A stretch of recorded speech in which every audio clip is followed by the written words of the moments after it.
Un jour, vous vous réveillez et réalisez que votre téléphone est resté silencieux toute la journée. Pas de message, pas d'appel. La voix que vous attendiez ne se fait pas entendre.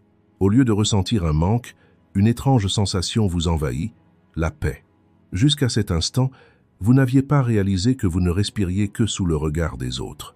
C'est comme si l'air pénétrait secrètement dans votre poche. Vous ne pouvez respirer profondément et naturellement que lorsque personne ne vous observe, lorsque personne n'attend rien de vous. Carl Jung l'a exprimé il y a des années en une phrase très simple. La plus grande prison de l'homme est le regard des autres. Dans cette vidéo, nous parlerons des barreaux de cette prison. Si vous restez jusqu'au bout, vous comprendrez que les personnes dont vous pensiez avoir besoin n'étaient souvent qu'une simple habitude. Et peut-être, pour la première fois, vous vous souviendrez que vous pouvez respirer sans appartenir à personne. Quel est votre premier réflexe en ouvrant les yeux le matin? La plupart d'entre nous cherchons notre téléphone sous l'oreiller. Avant même de voir le soleil, avant même de nous regarder dans le miroir, nous vérifions si quelqu'un nous a envoyé un message. Vous êtes-vous déjà demandé pourquoi un écran vide vous perturbe autant? Quand vous ne voyez pas de message, un petit vide se crée en vous. Vous ne le dites à personne, vous n'en parlez à personne, mais ce vide persiste, vous tourmentant par intermittence jusqu'au soir. Carl Jung l'a perçu avec une grande subtilité il y a des années. Les gens passent leur vie à frapper à d'autres portes parce qu'ils n'arrivent pas à admettre que ce qu'ils cherchent à l'extérieur leur manque en réalité à l'intérieur. Vous vous mettez en colère quand un ami ne vous accorde pas l'attention attendue. Votre journée s'assombrit quand une personne que vous aimez vous traite froidement. Quand une simple connaissance ne vous salue pas, des scénarios se bousculent dans votre tête pendant des heures. Est-il, elle fâchée contre moi? Qu'ai-je fait? Ne m'aime-t-il, elle plus? Toutes ces questions décrivent en réalité un vide intérieur, et non la personne en question. Ce vide n'est pas inné. Cela s'est construit au fil des années, à travers de petites blessures, des mots tus et des sentiments refoulés. Aujourd'hui, vous êtes adulte. Aux yeux de tous, vous êtes un adulte. Mais au fond de vous, un petit enfant attend toujours une caresse. Cet enfant pose chaque matin la même question. Est-ce que quelqu'un m'aimera aujourd'hui? Carl Jung l'a remarqué car il observait ce même schéma chez ses patients depuis des années. Il venait le consulter, se plaignant des autres. Mon conjoint ne me comprend pas, mes amis ne m'appellent pas, ma famille ne m'accorde aucune valeur. Jung écoutait en silence, puis demandait doucement. Vous comprenez-vous vous-même? Prenez-vous soin de vous? Vous estimez-vous? Souvent, le silence régnait, car personne ne leur avait jamais posé cette question. La dépendance ne se manifeste pas comme une dépendance. On l'appelle amour, attention, sentiment profond pour quelqu'un. Mais en creusant un peu, on découvre qu'à la base, ce n'est pas de l'amour, mais de la peur d'être sans l'autre, d'être seul, de devenir invisible. Tu dis aimer quelqu'un, mais en réalité, tu aimes ton reflet dans ses yeux. Tu as peur de perdre ce reflet. Perdre une personne est une chose, perdre son propre reflet en est une autre. La première douleur est passagère. La seconde te laisse sous les décombres pendant des années. As-tu déjà remarqué que ceux qui souffrent le plus d'une rupture ne sont pas forcément ceux qui aimaient le plus l'autre? Ce sont ceux qui se cherchaient le plus en l'autre. Maintenant, réfléchis un instant. Ces 6 derniers mois, de qui attendiez-vous quelque chose qui n'est pas venu? Peux-tu revoir tes attentes à la baisse? Peut-être attendais-tu un message, des excuses, un merci. Était-ce vraiment juste une phrase que tu désirais? Ou était-ce ce sentiment d'exister, d'être vu, que cette phrase t'aurait procuré? C'est précisément là que se situe la porte de ta dépendance. Selon Carl Jung, tant qu'une personne n'est pas complète intérieurement, personne d'autre ne peut la compléter. Parce que vous offrez à quelqu'un un vase que vous ne pouvez remplir, et cette personne essaye de remplir le sien à vos dépens. Avez-vous déjà songé à briser ce cycle? Cette vidéo pourrait bien être le déclic, car prendre conscience de cette dépendance silencieuse est le premier pas vers la libération. Une chaîne invisible ne peut jamais être brisée. Il faut d'abord la voir, puis la ressentir, et enfin la défaire lentement. Ce processus ne se fera pas en un jour, ni même en une semaine. Un matin, avant même de regarder l'écran de votre téléphone, viendra un jour où vous pourrez vous regarder dans le miroir et sourire à votre propre visage. Ce jour-là sera celui où vous vous tournerez enfin vers vous-même. Selon Carl Jung, celui qui nous détruit n'est pas toujours la personne en face de nous, mais souvent l'incomplétude en nous que nous affrontons à travers elle. C'est pourquoi nous répétons les mêmes disputes avec les mêmes types de personnes pendant des années, car le problème de fond reste le même, seule son apparence change. À moins de remédier à cette lacune en vous, le résultat sera toujours le même, quelles que soient les personnes que vous choisirez à l'extérieur. La véritable maturité commence peu. Être au moment où vous cessez de vouloir changer les autres et reconnaissez ce vide en vous. La plupart des gens craignent la solitude. À y regarder de plus près, on s'aperçoit que ce n'est pas la solitude en elle-même qui les effraie, mais le silence profond qui les attend lorsqu'ils sont seuls. Car dans ce silence, ils perçoivent une présence qui les attend, qui, eux-mêmes, qu'ils ont ignoré pendant des années. Imaginez-vous assis seul chez vous un soir. Il est 8 ou 9 heures, personne n'est là et votre téléphone est muet. Pendant les premières minutes, vous ne ressentez rien. Puis, une étrange agitation se fait sentir en vous. Votre main se dirige aussitôt vers votre téléphone. Vous commencez à regarder une série ou à faire défiler les réseaux sociaux. 1 heure plus tard, vous ne vous souvenez même plus de ce que vous avez regardé. Vous êtes-vous déjà demandé pourquoi vous agissez ainsi? Parce que dans ce vide, il y a quelqu'un qui veut vous parler, et vous ne voulez pas l'entendre. Selon Carl Jung, une personne qui fuit elle-même emporte son fardeau partout avec elle. Vous déménagez d'une ville à l'autre, et vos vieux problèmes vous suivent dans vos bagages. Vous entamez une nouvelle relation, et la même blessure se rouvre. Vous détruisez votre travail, votre environnement, et parfois même toute votre vie, pour la reconstruire à partir de zéro. Mais au bout d'un moment, vous réalisez que ces mêmes sentiments reviennent frapper à votre porte, car la seule chose qui ne change pas, c'est que la personne que vous fuyez, c'est vous-même. Il y a un gouffre entre la solitude et le fait d'être seul. La solitude est le nom d'un sentiment. Un puits sans fond s'ouvre en vous, et quel que soit le mot que vous y jetez, il l'engloutit. Être seul, en revanche, est le nom d'un état. Il n'y a personne autour, mais un sentiment de plénitude vous habite. Vous êtes assis seul dans un café. Vous sirotez votre café. Personne ne vous approche, mais un léger bonheur vous envahit. Ce ne sont pas deux choses identiques. On peut ressentir une solitude abyssale dans une salle de mariage bondée. On peut se sentir plus épanoui que jamais en se promenant seul sur un sentier forestier. Le problème n'est pas le nombre de personnes dehors, mais votre capacité à faire la paix avec cette voix intérieure. Selon Carl Jung, si une personne ne trouve pas la paix en étant seule avec elle-même, c'est qu'elle vit depuis longtemps, comme une étrangère pour elle-même. Chaque matin, vous vous levez en étant quelqu'un d'autre, et chaque soir, vous vous couchez de la même façon, passant toutes ces heures masquées. Ce masque est lourd. Vous avez peur de voir ce qui se cache dessous, craignant qu'il ne tombe un jour. Voilà la véritable raison pour laquelle vous évitez la solitude. Vous avez peur que le masque ne tombe. Maintenant, posez-vous la question. Au cours du mois dernier, vous êtes-vous assis seul pendant 1 heure, sans téléphone, sans musique, sans série télévisée, sans parler à personne? La plupart d'entre nous répondront non. Souvent, nous ne tenons même pas 5 minutes. Car pendant ces 5 minutes, une voix intérieure se met à dire ce qu'elle voulait dire depuis longtemps. Que vous êtes malheureux, que vous n'avez pas choisi cette vie, que certaines personnes autour de vous vous minent, être même que vous détestez votre travail depuis des années. Comme vous ne voulez pas entendre ces phrases, vous faites constamment du bruit. Mais cette voix n'est pas votre ennemi. C'est une amie qui essaie de vous guider depuis des années. Tant que vous ne l'écoutez pas, la vie continue de s'écouler indépendamment de vous, sans vous.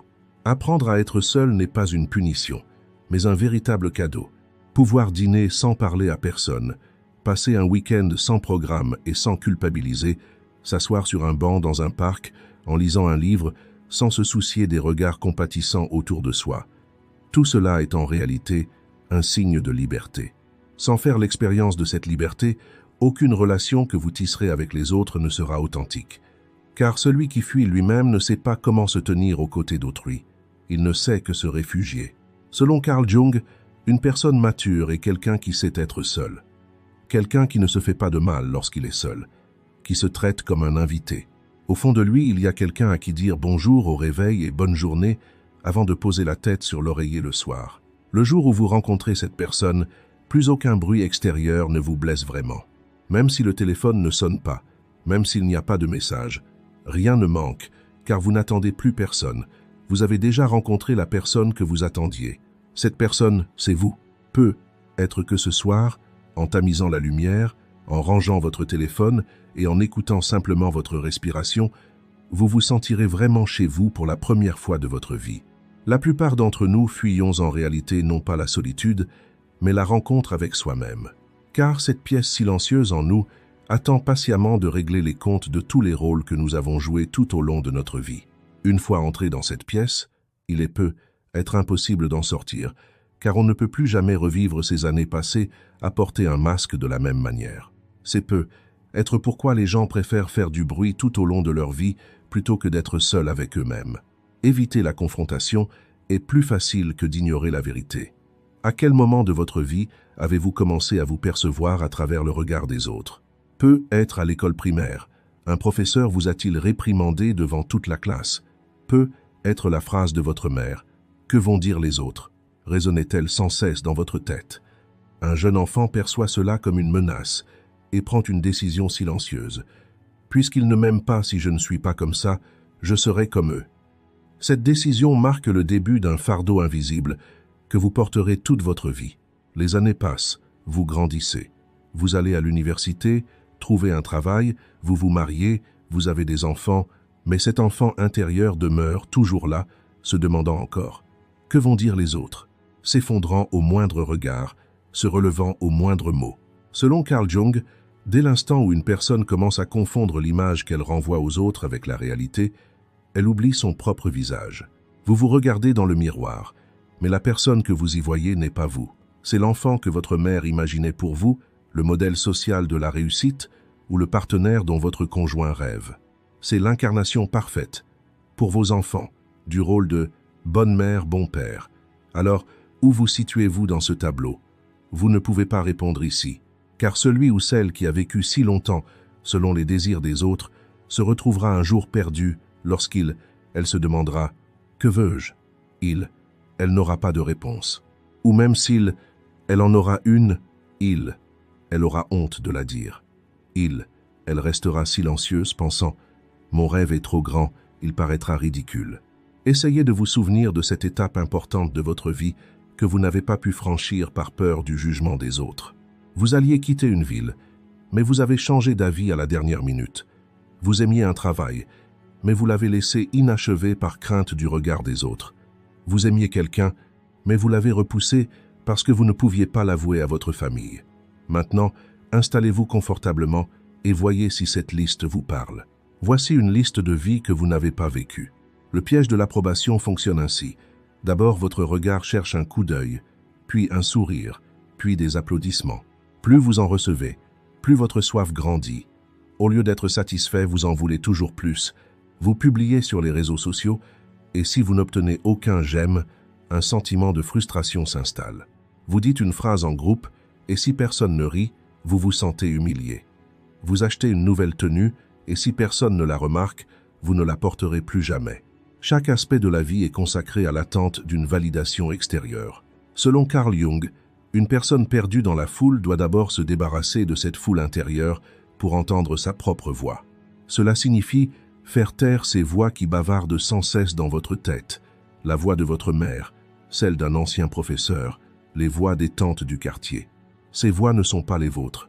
Vous ne les avez pas mises là, c'est la vie qui l'a fait. Il est temps maintenant de les remercier et de leur dire adieu. Vous ne leur devez rien. Vous n'êtes pas obligé de vivre votre vie en fonction de leur approbation. Réfléchissez un instant. Que feriez-vous si, demain matin, vous vous réveillez sans que personne n'attende rien de vous? Où vivriez-vous? Avec qui? Et que feriez-vous? Les réponses qui viennent de votre fort intérieur sont votre véritable voix. En les entendant, votre cœur pourrait trembler, car souvent, la vie que vous désirez vraiment s'avère bien différente de celle que vous menez actuellement. N'ayez pas peur de constater cette différence, car la simple constatation est déjà une révélation. Pour échapper au piège de l'approbation, une seule règle suffit. Chaque matin au réveil, demandez-vous « Pour qui est-ce que je vis aujourd'hui ?» Si la réponse n'est pas « moi-même », la journée ne sera qu'une répétition. Commencez par de petites choses. Refusez un plat qui ne vous plaît pas. N'allez pas à une fête où vous n'avez pas envie d'aller. Ne restez pas silencieux face à une phrase qui vous blesse. Ces petits pas finiront par ébranler vos vieilles habitudes. Au début, le gardien résistera, murmurant « Oh, que vont dire les gens, ce serait impoli », mais vous n'écouterez plus. Car la vie n'est pas une répétition. Elle ne se vit qu'une seule fois, et pourtant, vous l'avez souvent passé à jouer un rôle. Il vous appartient encore de remplir le temps qui vous reste avec les répliques que vous écrivez vous-même. Le plus grand mensonge de notre vie est de croire que « si je suis moi-même, on ne m'aimera pas ». car la vérité est la suivante. Quand on n'est pas soi-même, personne ne nous aime vraiment, on n'aime que le masque que l'on porte. Dès que ce masque tombe, cet amour disparaît aussi. Par conséquent, éviter d'être soi-même, c'est en réalité éviter le véritable amour. On préfère être aimé en étant quelqu'un d'autre, plutôt que de réaliser qu'on n'est pas aimé quand on est soi-même. Le véritable amour que vous n'avez jamais connu ne commence que le jour où vous osez enlever votre masque. Si vous avez lu jusqu'ici et que ces mots vous ont ouvert une porte, n'oubliez pas de vous abonner à notre chaîne et d'activer les notifications. Quand on entend le mot autonomie, on imagine souvent une personnalité froide et distante, coupée du monde. Pourtant, cette image est erronée. Une personne autonome n'est pas quelqu'un de fermé sur lui-même. Au contraire, les personnes les plus sensibles sont souvent celles qui ont appris à être autonomes, car elles ne cherchent plus à rien obtenir de personne. Elles n'échangent ni affection, ni ne tiennent de compte. Quand elles aiment quelqu'un, elles le perçoivent non comme un moyen de combler leur propre manque, mais comme un cadeau qui les accompagne tout au long de leur vie. La différence est immense. Une personne qui n'est pas autonome s'accroche désespérément à l'être aimé. Si celui-ci s'absente une heure, elle est angoissée. Si elle reçoit une réponse tardive, elle imagine le pire. Et après une dispute, elle passe des nuits blanches à se demander « Et s'il me quitte ?» Ce n'est pas de l'amour, c'est de la peur, une peur dissimulée sous un masque d'amour. Carl Jung insistait souvent sur ce point. Ceux qui se sentent incomplets cherchent la plénitude chez les autres, et cette quête est sans fin, car aucun élément extérieur ne pourra jamais combler parfaitement ce vide intérieur. À chaque fois, un petit vide subsiste, une brèche s'ouvre, un frisson vous parcourt, et vous partez à la recherche d'un nouvel élément. C'est pourquoi certaines personnes se précipitent vers une autre dès la fin d'une relation. Elles ne supportent pas la solitude, car le vide se révèle à cet instant précis. Pour l'éviter, elles se réfugient immédiatement dans le regard d'autrui. Demandez-vous maintenant, quand avez-vous fait quelque chose pour vous-même pour la dernière fois, sans attendre personne d'autre? Non pas pour l'approbation ou les félicitations, mais simplement pour savourer l'instant présent. Cela remonte probablement à longtemps, car la vie moderne vous a habitué à agir comme si vous viviez constamment sous le regard d'un public. Vous mangez, vous prenez une photo, vous sortez, vous partagez votre expérience, vous réussissez, et avant même d'en ressentir la joie, vous vous empressez de l'annoncer. Comme si vivre l'instant présent ne suffisait pas, il faut encore l'approbation des autres. Carl Jung avait compris une vérité. Les moments les plus authentiques sont ceux qui sont beaux même sans être partagés. Contempler un coucher de soleil seul, garder ce moment pour soi, ne pas ressentir le besoin de crier sa joie sur les réseaux sociaux après avoir terminé un livre, savourer une réussite en toute tranquillité. Ce sont de petites victoires qui, mises bout à bout, transforment complètement votre vie. L'autonomie, c'est préparer un bon repas chez soi un soir et faire de cette table un moment privilégié. On allume une bougie, on se sert un verre, rien que pour soi, parce qu'on le mérite, même si personne ne nous regarde. C'est la même chose de se lever tôt le matin et d'aller prendre un café à la plage sans prévenir personne. Ces moments vous appartiennent entièrement, ils n'ont besoin d'aucune approbation. L'un des aspects les plus difficiles de l'autonomie est le suivant. Dans un moment de détresse, avant de prendre son téléphone et d'appeler quelqu'un, essayez de se parler à soi-même. Que ressens-je en ce moment? D'où vient ce sentiment? Que cherche-t-il à me dire? Chercher les réponses à ces questions est souvent plus apaisant que d'appeler son meilleur ami, car le réconfort extérieur n'offre qu'un engourdissement passager, tandis que la réponse intérieure est durable. Selon Carl Jung, une personne mature est celle qui n'a pas peur d'aimer, mais qui ne mendie pas pour être aimée. Retenez bien cette phrase, car c'est la véritable définition de l'autonomie. Être capable d'aimer sans mendier, de créer des liens sans étouffer. Si votre monde ne s'écroule pas lorsqu'on vous dit non, c'est que vous construisez une relation amoureuse authentique. Si vous ressentez un nouveau départ lorsqu'une personne vous quitte, c'est que vous êtes maître de vous-même. Le chemin pour y parvenir est long. Cela ne se fera pas en un jour, ni en lisant un livre ou en regardant une vidéo. Cela exige de petits pas chaque jour. Vous vous faites une promesse le matin, vous la tenez le soir, et vous en prenez une nouvelle le lendemain. Ces promesses s'accumulent. Un an plus tard, en vous retournant sur votre passé, vous verrez dans le miroir une personne qui ne supplie personne, ne s'incline devant personne, mais ne rabaisse personne non plus. Cette personne ne vous semblera pas étrangère, car c'est vous, celle qui s'est éloignée de vous il y a des années. Pour la retrouver, il vous suffit de prendre une décision. À partir d'aujourd'hui, je reprends le contrôle de moi-même. Cette phrase n'est pas une formule magique, c'est simplement un début. Le reste est une question de temps et de patience. Une fois que vous aurez saisi la subtile distinction que Carl Jung voulait nous montrer, tout changera. Une personne épanouie aime de son plein gré, tandis qu'une personne incomplète aime par nécessité. Le premier est un choix, le second une nécessité. Aucune nécessité ne peut se substituer à l'amour sur la durée. C'est pourquoi la plupart de nos relations deviennent pesantes avec le temps, car les liens nés de la nécessité accumulent un poids insupportable. Le véritable amour ne commence que lorsque les deux personnes sont autonomes, car alors, être ensemble devient un véritable choix, et non une fuite. Il y a en vous une voix qui vous appelle depuis des années, mais vous avez appris à l'ignorer, car la vie vous a constamment bombardé d'autres choses. La télévision, les publicités, les réseaux sociaux, les conseils de votre entourage, les attentes familiales. Toutes ces voix, combinées, ont complètement étouffé cette douce voix intérieure. Maintenant, même dans la pièce la plus silencieuse, le brouhaha dans votre tête persiste et vous pensez qu'il est impossible de le faire taire. Derrière ce bruit, il y a toujours une voix qui attend patiemment, qui attend désespérément le jour où elle sera entendue. Selon Carl Jung, tant qu'une personne reste coupée d'elle-même, le moindre vent de la vie la fera chuter, car il ne lui reste plus de boussole intérieure pour la guider. Elle prend toujours des décisions en cherchant l'approbation de l'extérieur. Elle attend l'avis d'un médecin, le conseil d'un ami ou les réponses d'un livre. Pourtant, la plupart des réponses sont déjà en elle, attendant simplement d'être entendues. Avez-vous déjà ressenti cette petite voix intérieure qui vous disait « n'y va pas à la veille d'une décision importante » ou inversement, tandis que tout le monde vous disait d'abandonner, votre voix intérieure murmurait de continuer. Cette voix, cette chose qu'on appelle l'intuition, est votre plus fidèle allié, vous protégeant tout au long de votre vie. Souvent, lorsque vous ne l'écoutez pas, un malheur survient, et vous vous retournez sur votre passé en vous disant « je le sentais vraiment ». Vous l'avez vraiment senti, mais vous ne l'avez pas entendu, car vous vous êtes tellement habitué aux voix extérieures que vous vous êtes éloigné de la vôtre. Le seul moyen de retrouver cette voix est de créer un espace dans votre vie. Être constamment submergé de choses ne vous enrichit pas comme vous le pensez. Au contraire, cela éteint cette étincelle en vous. Essayez pendant une semaine. Essayez de vivre sans réseaux sociaux. Les premiers jours, vous vous sentirez mal à l'aise, les mains vides, sans savoir quoi faire. Puis, le monde semblera ralentir. Après quelques jours, un léger murmure que vous n'avez pas entendu depuis longtemps se fera entendre en vous. Ce murmure se transformera peu à peu en phrase. Un soir, assis près de la fenêtre avec une tasse de thé, cette voix intérieure commencera à vous révéler des choses sur votre vie qu'elle n'a pas su vous dire depuis longtemps.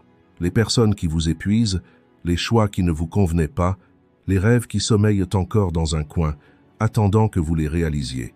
Vous serez surpris, car vous trouverez toutes ces réponses non pas là où vous pensez les connaître, dans les livres, chez les gourous, les thérapeutes, mais en vous-même. Selon Carl Jung, ceux qui regardent à l'extérieur rêvent, ceux qui regardent à l'intérieur s'éveillent. Ce n'est pas un slogan, c'est une invitation, car regarder à l'intérieur de soi demande un véritable courage. Il n'y a pas que de belles choses en vous. La douleur que vous avez ignorée pendant des années, la colère que vous n'avez pas exprimée, les personnes que vous ne pouvez pas pardonner, les souvenirs que vous avez refoulés, tout est là, à vous attendre. Quand vous ouvrez la porte, ils ne se mettent pas tous à parler en même temps. Ils viennent un par un, d'abord les plus doux, puis les plus durs.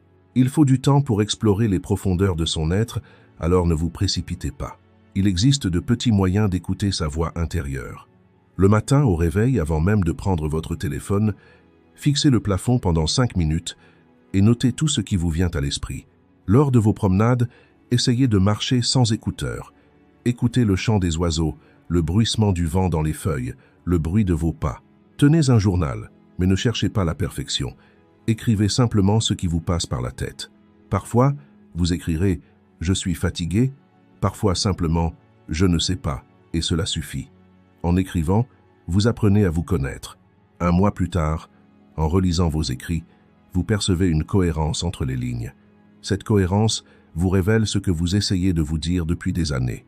Vous apprenez de ces lignes quels moments vous ont véritablement nourri, quelles décisions vous ont soulagé et quelles personnes vous ont fait sombrer. Toutes ces traces vous redonnent le cap. Une fois ce cap retrouvé, la vie devient bien plus simple, car vous ne serez plus perdu face aux décisions à prendre. Vous vous posez la question, et la réponse vous vient. Ce qui est juste vous apporte la légèreté, ce qui est faux crée un blocage intérieur. Avec un guide aussi clair, vous ne vous laissez pas épuiser par les 1000 voix extérieures. Bien sûr, vous les écoutez, mais vous prenez la décision vous-même. S'approprier sa voix intérieure, c'est s'approprier sa vie. Le monde ne changera pas le jour où vous trouverez cette voie, mais votre regard sur le monde sera complètement transformé.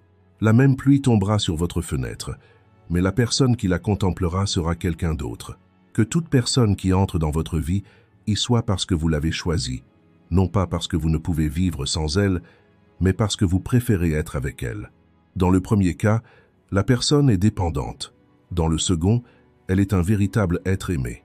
Les relations d'une personne dépendante sont comme des chaînes. Celles d'un être aimé sont comme des ailes.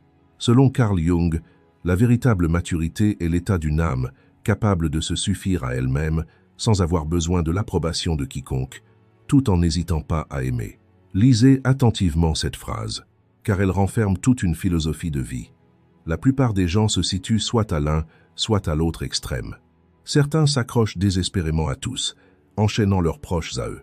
D'autres ont été blessés par la vie, ne laissant plus jamais personne s'approcher, fermant leur cœur à double tour. Une personne mature, en revanche, a trouvé un juste milieu, car elle perçoit les failles des deux extrêmes. Il y a de l'amour sans asservissement, de la proximité sans abandon de soi. Avez-vous déjà remarqué combien il est agréable d'être entouré de personnes qui ont appris à être autonomes? Parce qu'ils ne s'accrochent pas à vous, ils n'attendent rien de vous. Quand vous allez les voir, ils ne vous accueillent pas comme un sauveur. Ils sont heureux de votre présence et ne s'effondrent pas à votre départ. Cet équilibre permet à leur entourage de respirer. Mais même passer une heure avec quelqu'un qui s'accroche est épuisant, car vous passez du temps non pas avec une personne, mais avec une attente. Même s'ils ne le disent pas en vous regardant dans les yeux, tous leurs gestes crient « Sauvez-moi, comblez-moi, faites-moi sentir que j'ai de la valeur ». Et au bout d'un moment, vous avez envie de fuir. Vous vous sentez coupable de cette fuite. Mais ce n'est pas parce que vous êtes une mauvaise personne. C'est parce que personne ne peut combler tous les vides dans la vie d'autrui. Maintenant, demandez-vous, quand vous êtes avec la personne que vous aimez, la forcez-vous à devenir quelqu'un? Pouvez-vous l'aimer telle qu'elle est, ou attendez-vous d'elle qu'elle soit la version vivante d'une image que vous avez créée? La réponse à ces questions peut faire mal, car souvent, nous réalisons que nous n'aimons pas vraiment la personne que nous disons aimer, que nous attendons seulement des choses d'elle. Cette prise de conscience vous ouvre une porte. Peut-être pour la première fois, commencez-vous à vous interroger sur la véritable nature de l'amour. Une citation de Jung à ce sujet me revient sans cesse à l'esprit. L'eau versée d'une coupe pleine est une bénédiction. L'eau demandée à une coupe vide est une dette. Avez-vous déjà réfléchi à ce que vous donnez dans vos relations? Lorsque vous donnez quelque chose, attendez-vous quelque chose en retour? Lorsque vous faites une bonne action, une petite voix intérieure vous murmure-t-elle le soir avant de vous endormir? J'attends la même chose d'eux? Si c'est le cas, ce que vous donnez n'est pas un cadeau, mais un échange. Un véritable cadeau n'attend rien en retour, car un véritable cadeau est un débordement d'abondance en vous. Si votre coupe est pleine, elle déborde et il y en a assez pour tout le monde. Mais si elle est vide, vous devez compter chaque goutte. Dès aujourd'hui, commencez à vous faire de petites promesses. Au réveil, avant même de prendre votre téléphone, dites-vous bonjour. Lorsque vous devez prendre une décision, privilégiez « qu'est-ce que je veux » plutôt que « qu'est-ce qu'ils vont dire ». Appliquez ensuite cette question à d'autres aspects de votre vie. Est-ce que je garde cette personne près de moi pour éviter la solitude, ou est-ce que sa présence me rend vraiment heureux? Puis-je être moi-même en sa compagnie, ou est-ce que je me sens obligé d'être quelqu'un d'autre? Ces questions ne sont pas faciles, et les réponses sont parfois bouleversantes. Cette remise en question est constructive, car on ne peut pas construire sur un sol pourri. Il faut d'abord démolir, puis reconstruire. Lorsque vous construisez une vie où vous prenez soin de vous, vous réalisez que vous n'êtes pas seul, mais que vous n'êtes dépendant de personne non plus. Vos proches sont là, certes, mais même sans eux, vous ne serez pas anéantis. Bien sûr, la douleur d'un adieu est inévitable, car nous sommes humains. Mais même au plus profond de cette souffrance, on trouve la force de se relever. Car cette force ne vient pas de l'extérieur. Elle puise sa source dans les fondations solides que l'on a bâties en soi, pierre par pierre, au fil des années. Ces fondations ne se construisent pas du jour au lendemain. Mais une fois bâties, quelles que soient les épreuves de la vie, rien ne peut vous ébranler. Arrêtez-vous un instant et regardez-vous. Y a-t-il vraiment un obstacle aujourd'hui qui vous empêche de commencer à construire cet édifice? Il y en a bien moins que vous ne le pensez. La plupart des obstacles sont déjà en vous et le pouvoir de les surmonter l'est aussi. Selon Carl Jung, aimer quelqu'un sans craindre de le perdre est un privilège réservé à ceux qui ne se sont pas perdus eux-mêmes. Car une personne qui a conscience d'elle-même ne perd que cette personne lorsque celle qu'elle aime la quitte. Une personne qui n'a pas conscience d'elle-même perd non seulement cette personne, mais aussi la part d'elle-même qu'elle a laissée en elle. C'est pourquoi certaines personnes ne se remettent pas de séparations qui durent des années. Quand une personne part, une partie d'elle-même disparaît avec elle. L'autonomie ne signifie pas renoncer à l'amour. Il s'agit simplement de se réapproprier l'amour d'autrui. Ceci conclut notre vidéo. Abonnez-vous à notre chaîne pour plus de contenu. Si vous souhaitez nous soutenir financièrement, vous pouvez devenir membre en cliquant sur le bouton « Rejoindre ». Merci.